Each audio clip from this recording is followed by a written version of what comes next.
ఉన్నత సమావేశం పెట్టుకోవడం జరిగింది. దాదాపు 30 అంశాల మీద ఎజెండా తయారు చేసుకొని పెట్టుకోవడం జరిగింది. ముఖ్యంగా ఈ ఎజెండాలో పట్టణం అభివృద్ధికి సీసీ డ్రైనేజ్ కానీ, సీసీ రోడ్లు కానీ, మంచినీటి సౌకర్యం కానీ, వీధి లైట్లు కానీ పెట్టుకోవడం జరిగింది.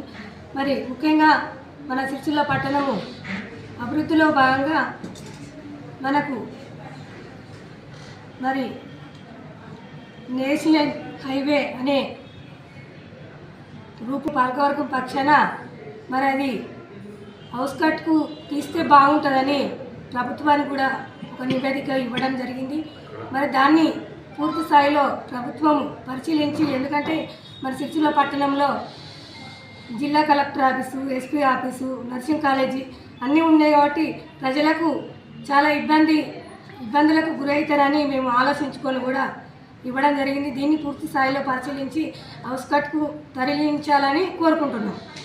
గౌరవనీయులు చైర్పర్సన్ జిందం కళాశేఖరపాణి ఆధ్వర్యంలో కౌన్సిల్ సభ్యులతోటి కౌన్సిల్ సభ్యుల సాధారణ సమావేశాన్ని ఏర్పాటు చేసుకున్నాం.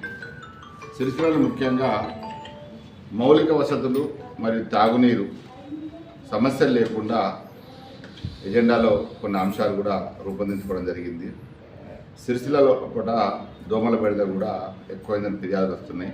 వాటి మీద కూడా చర్యలు తీసుకునేందుకు తీర్మానం చేసుకోవడం జరిగింది. అలాగే సిరిసిల్లను 5 సంవత్సరాల సంది ఎన్నో రంగాల కేటీఆర్ గారి సహకారంతో సిరిసిల్ల పట్టణాన్ని చాలా అద్భుతంగా నలువైపులా రోడ్లు ఉంచుకుంటూ, ముఖ్య కూడళ్ళు డెవలప్ చేసుకుంటూ, మరియు శానిటేషన్ సిబ్బందిని చేసుకుంటూ, అన్ని పార్కులు కట్టుకుంటూ అభివృద్ధి చేసినాం. దానిలో భాగంగానే ఈరోజు సిరిసిల్లలో కూడా వాటి మెయింటెనెన్స్ కూడా ఇలా పెట్టుకోవడం జరిగింది. అలాగే మాకు సహకరించిన కౌన్సిల్ సభ్యులు మరియు అధికారులు, సిరిసిల్ల పట్టణ ప్రజలందరికీ పేరు పేరున ధన్యవాదాలు తెలియజేస్తున్నాను.